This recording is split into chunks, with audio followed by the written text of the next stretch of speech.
വിയറ്റ്നാമിന്റെ തലസ്ഥാനമായ ഹാനോയുടെ ഓൾഡ് ക്വാർട്ടറിലൂടെ ഒരു സൈക്കിൾ റിക്ഷയിൽ യാത്ര ചെയ്യുകയാണ് ഞാൻ. സൈക്ലോ എന്ന് വിളിക്കുന്ന റിക്ഷ. യാത്രക്കാർ മുന്നിലുള്ള സീറ്റിലായിരിക്കും. അതിന് പിന്നിലാണ് സൈക്കിൾ ചവിട്ടുന്നയാളുടെ സ്ഥാനം. ഇടുങ്ങിയ തെരുവുകളും തിങ്ങിഞ്ഞെരിങ്ങി നിൽക്കുന്ന കെട്ടിടങ്ങളുമെല്ലാമുള്ള ഒരു പ്രദേശമാണ് ഓൾഡ് ക്വാർട്ടർ. 1000 വർഷം പഴക്കമുള്ള പട്ടണഭാഗമാണിത്. ചില കെട്ടിടങ്ങളിൽ ആളുകൾ വസിക്കുന്നു. ചിലതിൽ ഓഫീസുകളും മറ്റു സ്ഥാപനങ്ങളും പ്രവർത്തിക്കുന്നു. ഇവിടെ അടുത്തുള്ള ഹോവാലോ ജയിൽ കാണാനാണ് ഞാനും സുഹൃത്തു രഞ്ജുവും പോകുന്നത്.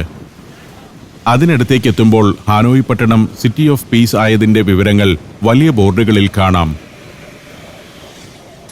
മെയ്സൺ സെൻട്രലെ എന്നെഴുതിയിരിക്കുന്ന ഇതാണ് ഹോവാലോ പ്രിസൺ. 1886 ഫ്രഞ്ചുകാർ സ്ഥാപിച്ച ജയിലാണ്. ധാരാളം സന്ദർശകർ എത്തുന്ന ഇടമാണിത്. വിദേശ സഞ്ചാരികളും നാട്ടുകാരായ സന്ദർശകരുമെല്ലാം അതിൽ ഉൾപ്പെടുന്നു. ഹാനോയിയിലെ വലിയൊരു ടൂറിസം അട്രാക്ഷനാണ് ഇന്ന് ജയിൽ. വിയറ്റ്നാമിന്റെ ചരിത്രവുമായി ഇതിന് വലിയ ബന്ധമുണ്ട്. രഞ്ജു എനിക്കുള്ള ടിക്കറ്റ് എടുത്തു. രഞ്ജുവിന് ഇന്ന് നല്ലൊരു തുക ചെലവായിട്ടുണ്ട്. അതെല്ലാം കണക്ക് വെച്ച് തിരികെ കൊടുക്കണം.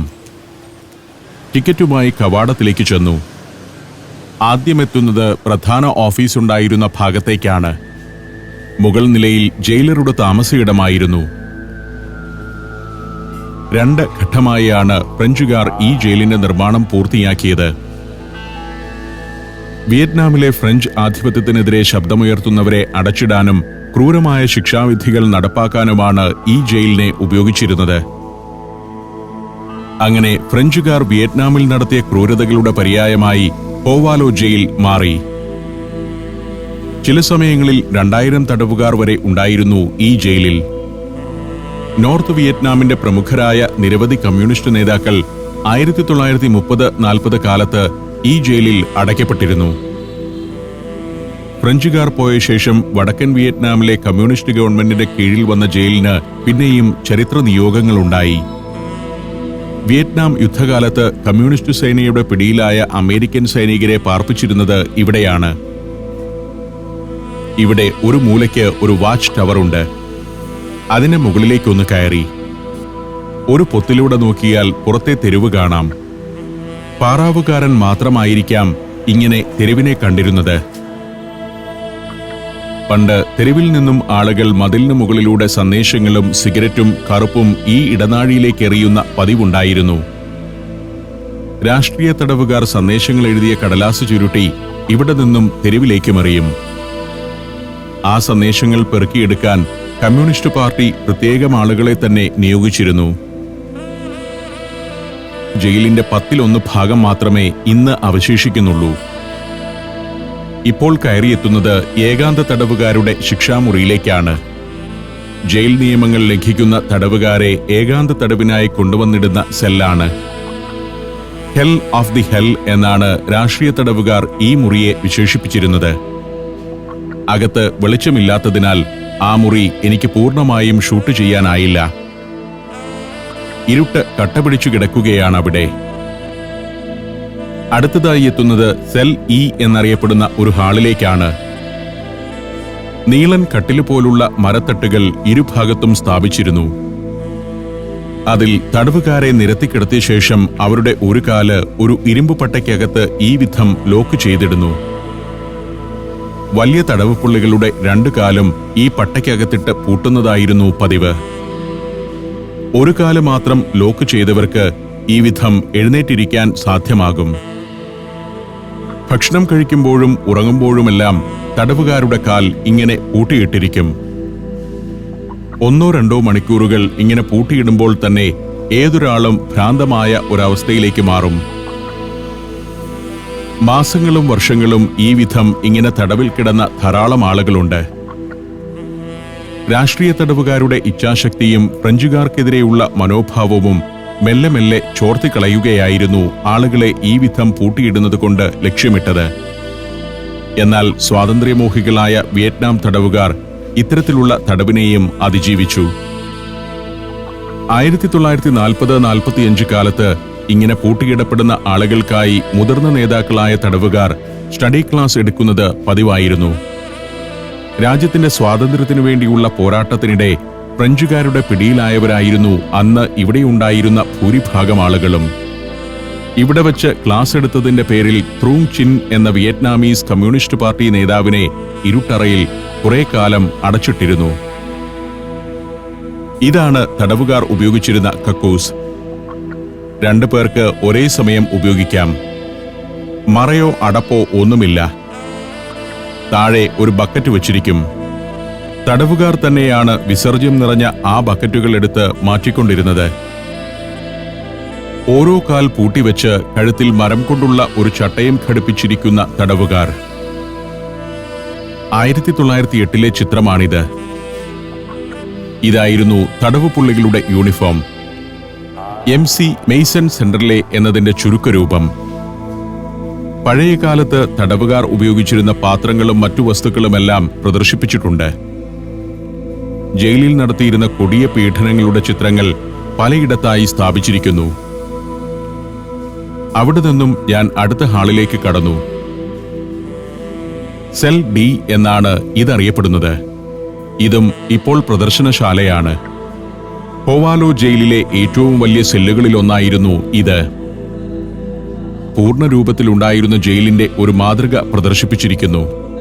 ഇപ്പോൾ ഇതിന്റെ ഒരു ചെറിയ ഭാഗം മാത്രമേ അവശേഷിക്കുന്നുള്ളൂ. 2000 തടവുപുള്ളികൾ വരെ ഒരേ സമയം ഇവിടെ ഉണ്ടായിരുന്നു എന്നോർക്കണം. വിയറ്റ്നാം യുദ്ധകാലത്ത് അമേരിക്കൻ സൈനികരെ പാർപ്പിക്കുന്ന തടവറയായി ഇത് മാറ്റിയിരുന്നു. ഇന്ന് ടൂറിസം കേന്ദ്രമായതോടെ ജയിലിന്റെ ഒരു ഭാഗം വലിയൊരു സുവനീർ ഷോപ്പാക്കി മാറ്റിയിട്ടുണ്ട്. വിയറ്റ്നാമിന്റെ തനത് കരകൗശല വസ്തുക്കൾ മുതൽ ജയിലിന്റെ ഓർമ്മകൾ ഉണർത്തുന്ന സാമഗ്രികൾ വരെ വിൽക്കാൻ വെച്ചിരിക്കുന്നു. 1954 ഫ്രഞ്ചുകാർ വടക്കൻ വിയറ്റ്നാം വിട്ടുപോയതോടെ ഡെമോക്രാറ്റിക് റിപ്പബ്ലിക് ഓഫ് വിയറ്റ്നാമിന്റെ കീഴിലായി ഈ ജയിൽ. വിയറ്റ്നാം യുദ്ധം ആരംഭിച്ചതോടെയാണ് കെട്ടിടം വീണ്ടും ജയിലാക്കി മാറ്റിയത്. പാശ്ചാത്യ തടവുകാരിലെ പ്രധാനികൾക്കുള്ള ഒരു സെല്ലായിരുന്നു ഇത്. അത്യാവശ്യ സൗകര്യങ്ങളൊക്കെയുണ്ട് ഇവിടെ. അമേരിക്കൻ സൈനികരുടെ വേഷവും ഇവിടെയുണ്ട്. വീണ്ടും നടക്കുമ്പോൾ എത്തുന്നത് ഏകാന്ത തടവിന്റെ സെല്ലുകളിലാണ്. കാറ്റും വെളിച്ചവും കടക്കാത്ത ഇരുട്ടറകളാണ് പലതും. ചിലതിനാകട്ടെ ഒരു ഭാഗത്ത് ജാലകവുമുണ്ട്. നിലത്തായിരുന്നു തടവുകാർ കിടന്നിരുന്നത്. ഒരാൾക്കുള്ള സെല്ലാണെങ്കിലും തടവുകാരുടെ എണ്ണം കൂടുന്നതനുസരിച്ച് ആളുകളെ ഇത്തരം സെല്ലുകളിലെല്ലാം കുത്തി നിറയ്ക്കുന്നതായിരുന്നു പതിവ്. ഈ ഒരു പൊത്തിലൂടെ മാത്രമാണ് അവർ പുറം ലോകം കണ്ടത്. ഓഡിയോ ഗൈഡ് സംവിധാനമുണ്ട് ജയിലിൽ. ഹെഡ്ഫോൺ വെച്ചാൽ ഓരോ സ്ഥലത്തിന്റെയും കഥ അതിലൂടെ കേൾക്കാം.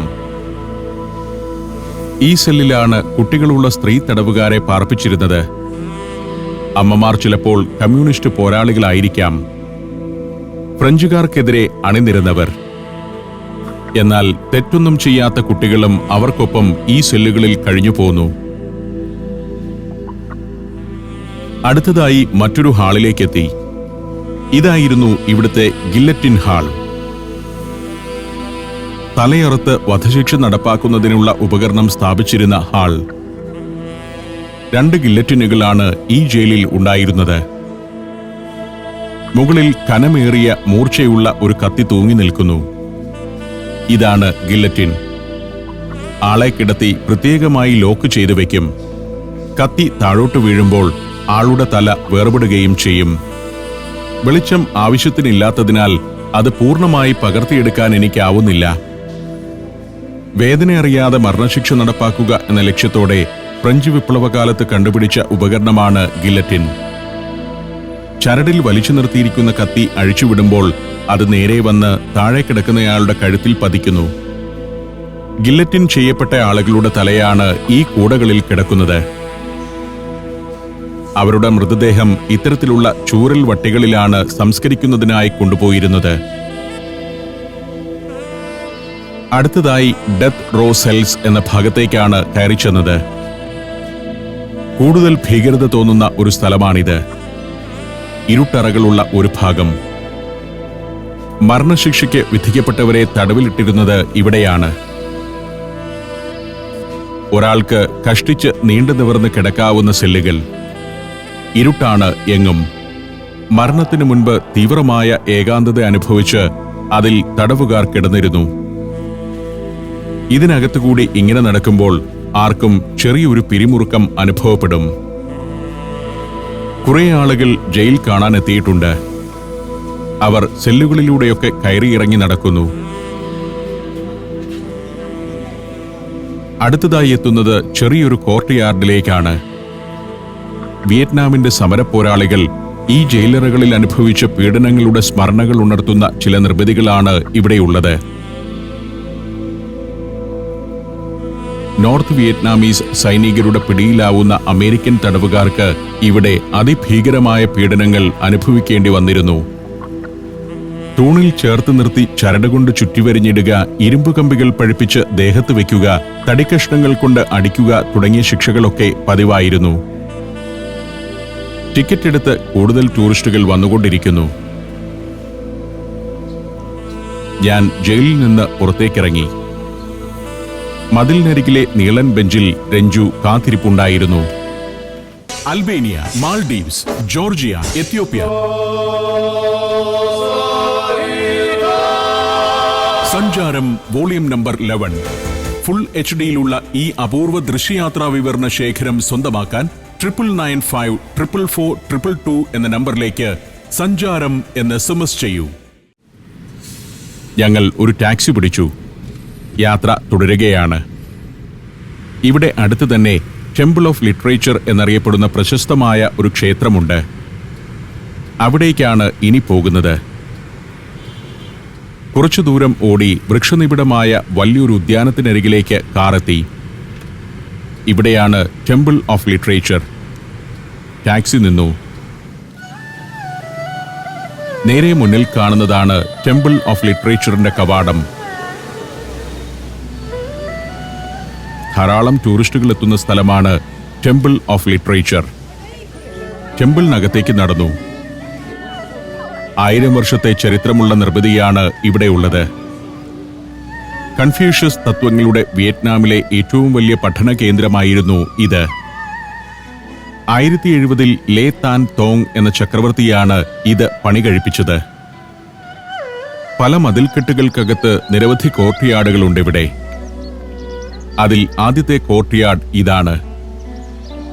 നാപ്ദാവോ എന്നാണ് പ്രാദേശികമായി ഇതറിയപ്പെടുന്നത്. വിയറ്റ്നാമിലെ ആദ്യ യൂണിവേഴ്സിറ്റിയായ ഇംപീരിയൽ അക്കാഡമിയാണ് ടെമ്പിൾ ഓഫ് ലിറ്ററേച്ചർ. പിന്നീട് ഭരണത്തിലേറിയ പല രാജാക്കന്മാരും ഇംപീരിയൽ അക്കാഡമിയിൽ നിന്ന് വിദ്യാഭ്യാസം നേടിയവരാണ്. ആദ്യ കോർട്ട്യാർഡിലാണ് മറ്റുള്ളവരോട് ആദരപൂർവ്വം എങ്ങനെ പെരുമാറണമെന്ന് വിദ്യാർത്ഥികളെ പഠിപ്പിച്ചിരുന്നത്. കുളങ്ങളും പുൽത്തകിടിയും മരങ്ങളും പൂച്ചെടികളുമെല്ലാമായി മനോഹരമായ ഒരു പ്രദേശം. ഉദ്യാനത്തിന് നടുവിലൂടെയുള്ള ചുടുകട്ടപ്പാകിയ ഈ വഴി പരമ്പരാഗതമായി രാജാക്കന്മാർക്കും ഉയർന്ന റാങ്കിലുള്ള സന്യാസിമാർക്കും മാത്രം നടന്നു പോകാനുള്ളതായിരുന്നു. ഇതുപോലുള്ള പല കോർട്ട്യാർഡുകൾ കടന്നുവേണം ടെമ്പിൾ ഓഫ് ലിറ്ററേച്ചറിന്റെ പ്രധാന ഭാഗത്തേക്ക് എത്താൻ. പരമമായ ജ്ഞാനം നേടാൻ വിദ്യാഭ്യാസത്തിന്റെ പല ഘട്ടങ്ങൾ കടക്കേണ്ടതുണ്ട് എന്നതിന്റെ സൂചനയായാണ് ഇങ്ങനെ പല കോർട്ട്യാർഡുകൾ സജ്ജീകരിച്ചിരിക്കുന്നത്. രണ്ടാമത്തെ കോർട്ട്യാർഡ് താരതമ്യേന ചെറുതാണ്. ഇതറിയപ്പെടുന്നത് ദ ഗ്രേറ്റ് സെൻട്രൽ കോർട്ട്യാർഡ് എന്നാണ്. വലിയ വിജയങ്ങളുടെ തിരുമുറ്റം എന്നും വിശേഷണമുണ്ട്. ഒന്നാം കോർട്ട്യാർഡിൽ നിന്നും തുടങ്ങുന്ന രാജവീഥി രണ്ടാം കോർട്ട്യാർഡിന്റെ മധ്യത്തിലൂടെ കടന്നുപോകുന്നു. ഇവിടെയുമുണ്ട് ഒരു കുളം. 1000 വർഷങ്ങൾക്ക് മുൻപ് തന്നെ ധാരാളം വൃക്ഷങ്ങൾ നിറഞ്ഞ ഒരു പ്രദേശമായിരുന്നു ഇത്. രാജകുടുംബാംഗങ്ങൾ ആയോധനകലയിൽ പരിശീലനം നേടിയിരുന്നതും ഇത്തരം കോർട്ട്യാർഡുകളിലാണ്. ഇവിടെ ഒരു പവലിയനുണ്ട്. ക്യൂവാൻ പവലിയൻ എന്ന് ഇതറിയപ്പെടുന്നു. അവിടെ നിന്നും മൂന്നാമത്തെ കോർട്ട്യാർഡിലേക്ക് ഇറങ്ങുമ്പോൾ മുന്നിൽ വലിയൊരു കുളമാണ് കാണുന്നത്. അതിനു ചുറ്റും കെട്ടിടങ്ങൾ. തിയൻ കുവാങ് എന്നാണ് കുളം അറിയപ്പെടുന്നത്. ഈ കുളത്തിന് ഇരുവശത്തുമുള്ള കെട്ടിടങ്ങളിലാണ് പഴയകാലത്ത് ടെമ്പിൾ ഓഫ് ലിറ്ററേച്ചറിലെ നിധിശേഖരങ്ങൾ സൂക്ഷിച്ചിരുന്നത്. ഇപ്പോൾ ഇതെല്ലാം വലിയ ടൂറിസ്റ്റ് കേന്ദ്രങ്ങളാണ്. കുളക്കരയിലെ കെട്ടിടങ്ങളിൽ വലിയ ശിലാഫലകങ്ങൾ സ്ഥാപിച്ചിരിക്കുന്നു. പ്രത്യേക രീതിയിൽ കൊത്തിയുണ്ടാക്കിയ ഫലകങ്ങളാണ്. 15-ാം നൂറ്റാണ്ടിൽ ലീ താങ് തോങ് രാജാവിന്റെ കാലത്ത് സ്ഥാപിച്ചതാണ് ശിലാഫലകങ്ങൾ. Philosophy, history, culture, society, sculpture എന്നിങ്ങനെ വിവിധങ്ങളായ വിഷയങ്ങളെക്കുറിച്ചുള്ള രേഖപ്പെടുത്തലുകളുണ്ട് ഇതിൽ. 15-ാം നൂറ്റാണ്ടിലെ വിയറ്റ്നാമിനെക്കുറിച്ച് പഠിക്കാൻ ചരിത്രകാരന്മാർക്ക് വലിയ തോതിൽ സഹായകമായത് ഈ ശിലാലിഖിതങ്ങളാണ്. ടെമ്പിൾ ഓഫ് ലിറ്ററേച്ചറിലെ വിദ്യാർത്ഥികൾക്ക് എന്നും വായിച്ചു പഠിക്കുന്നതിനു വേണ്ടിയാണ് കോർട്ട്യാർഡിൽ അങ്ങിങ്ങായി വലിയ ശിലകളിൽ ലിഖിതങ്ങൾ സ്ഥാപിച്ചിരുന്നത്. ചൈനീസ് ഉദ്യാനങ്ങളിലേതുപോലെ ബോൺസായി മരങ്ങൾ എവിടെയും കാണാം. അക്കാണുന്ന മണ്ഡപത്തിലൂടെയാണ് ഞാൻ 3-ാം കോർട്ട്യാർഡിലേക്ക് ഇറങ്ങി വന്നത്. കമ്മ്യൂണിസ്റ്റ് ഭരണം നിലനിൽക്കുമ്പോഴും വിയറ്റ്നാമിന്റെ മതപ്രതീകം കൂടിയായിരുന്നു ഇത്തരം ക്ഷേത്രങ്ങളെല്ലാം. ഇപ്പോഴും മികച്ച രീതിയിൽ തന്നെയാണ് ഇത് സംരക്ഷിച്ചു നിലനിർത്തുന്നത്. കേരളത്തിന്റെയും ചരിത്രസ്ഥലങ്ങളെ കോൺക്രീറ്റ് കൊണ്ട് വികൃതമാക്കാതെ ഈ വിധം സംരക്ഷിച്ച് നിലനിർത്തേണ്ടത് അത്യാവശ്യമാണ്. കാലഘട്ടത്തിന്റെ സാക്ഷ്യങ്ങൾ തന്നെയാണല്ലോ അവ ഓരോന്നും. 3-ാം കോർട്ട്യാർഡിന്റെ ഒരു ഭാഗത്ത് ഒരു പടിപ്പുര. അത് കടന്നെത്തുന്നത് യഥാർത്ഥ ക്ഷേത്രത്തിന്റെ സമീപത്തേക്കാണ്. 4th കോർട്ട്യാർഡ് എന്നാണ് ഈ മുറ്റം അറിയപ്പെടുന്നത്. ടെമ്പിൾ ഓഫ് ലിറ്ററേച്ചർ കോംപ്ലക്സിന്റെ ഹൃദയഭാഗം ഇതാണ്. കൺഫ്യൂഷ്യസിന്റെ ക്ഷേത്രം സ്ഥിതി ചെയ്യുന്നതും ഇവിടെ തന്നെ. കോർട്ട്യാർഡിന്റെ മധ്യത്തിൽ ഓടിൽ വാർത്തെടുത്ത വലിയൊരു ധൂപപാത്രം.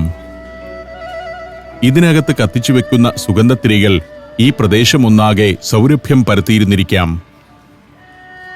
തിരിഞ്ഞു നോക്കുമ്പോൾ ഞാൻ ഇറങ്ങി വന്ന പടിപ്പുര കാണാം. കോർട്ട്യാർഡിന്റെ ചുറ്റും വേറെയും കെട്ടിടങ്ങളുണ്ട്.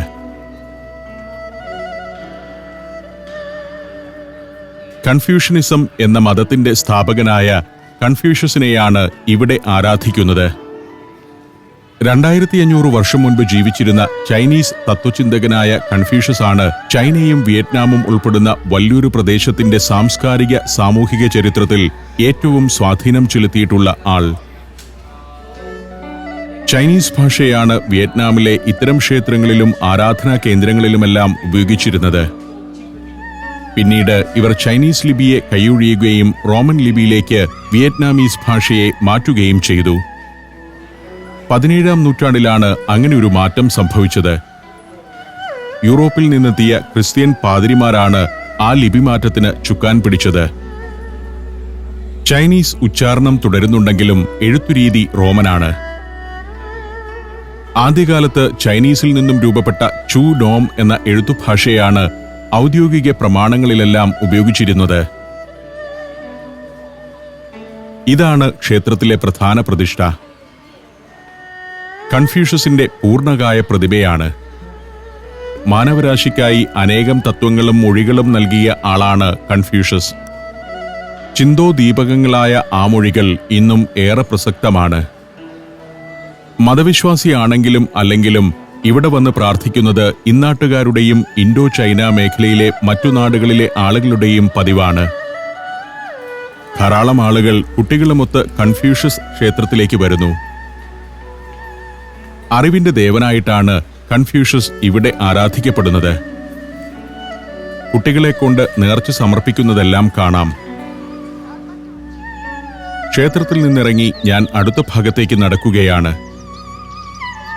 ടെമ്പിൾ ഓഫ് ലിറ്ററേച്ചറിന്റെ 5-ാമത്തെ കോർട്ട്യാർഡിലൂടെയാണ് ഞാൻ നടക്കുന്നത്. ചൈനീസ് വാസ്തുവിദ്യ തന്നെയാണ് ഇവിടെയും കാണുന്നത്. ഇവിടുത്തെ പ്രധാന ഭാഗത്തേക്കുള്ള പടിപ്പുരയാണിത്. ഇവിടെയും കോർട്ട്യാർഡിനു ചുറ്റും പുരാതനമായ കെട്ടിടങ്ങൾ കാണാം. തറയോട് പാകിയ വൃത്തിയുള്ള മുറ്റം. ടെമ്പിൾ ഓഫ് ലിറ്ററേച്ചറിലെ പ്രധാന പാഠശാലകളും സന്യാസിമാരുടെ വാസയിടങ്ങളും ഉണ്ടായിരുന്നത് ഇവിടെയാണ്. ഇതാണ് വിയറ്റ്നാമിലെ സ്ത്രീകളുടെ ട്രഡീഷണൽ വസ്ത്രം. ചുരിദാറിന്റെ ആദ്യ രൂപമാണ് ഇതെന്ന് തോന്നും. ആദ്യകാലത്ത് ഈ കോർട്ട്യാർഡിനു ചുറ്റുമുണ്ടായിരുന്ന കെട്ടിടങ്ങളുടെ അതേ മാതൃകയിൽ 1999 നിർമ്മിച്ചവയാണ് ഇപ്പോൾ ഇക്കാണുന്നതെല്ലാം. തടി ധാരാളമായി ഉപയോഗിച്ചാണ് കെട്ടിടം നിർമ്മിച്ചിരിക്കുന്നത്.